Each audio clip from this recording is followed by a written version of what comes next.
Moi, je dirais que cette délégation vient au point nommé si elle n'a pas été en retard à voir la situation qui prévaut au Burundi depuis, je dirais, avril. Parce que le Conseil de sécurité des Nations Unies a un rôle spécifique, c'est-à-dire garantir la sécurité de ses membres. Les membres qui sont les États qui ont des populations.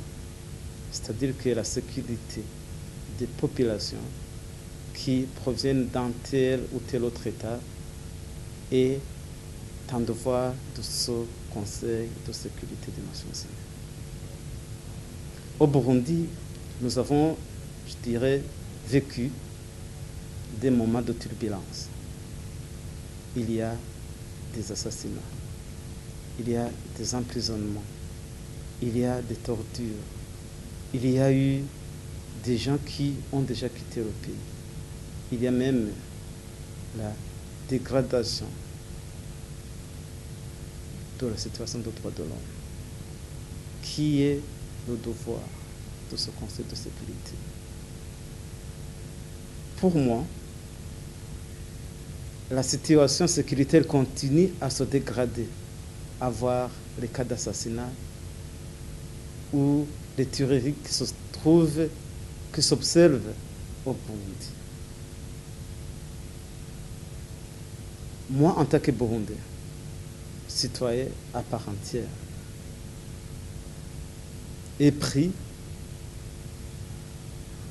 de la sécurité de tout un chacun au Burundi, je demanderai à cette délégation de rencontrer toutes les parties prenantes et tous les protagonistes, c'est-à-dire Burundais qui se trouvent ici, le parti au pouvoir, les membres du gouvernement, le Parlement, qui est là pour parler pour tout le monde, pas un Parlement d'un parti politique ou d'un tel groupe,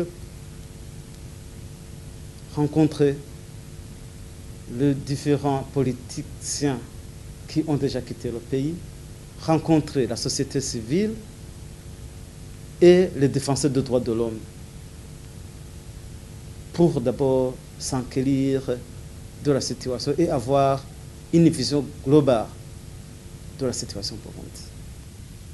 Ils ont le devoir de visiter les différents lieux de détention parce qu'il est rapporté souvent qu'il y a des cas de torture graves dans différentes prisons. Il faut donner des recommandations sûres au Conseil quand il rentre, de voir comment la situation peut changer, allant dans le sens positif, garantissant la sécurité de toutes les personnes vivant au Burundi. Pas seulement les Burundais, parce qu'il y a des étrangers qui vivent ici. Ils ont besoin de la sécurité eux aussi.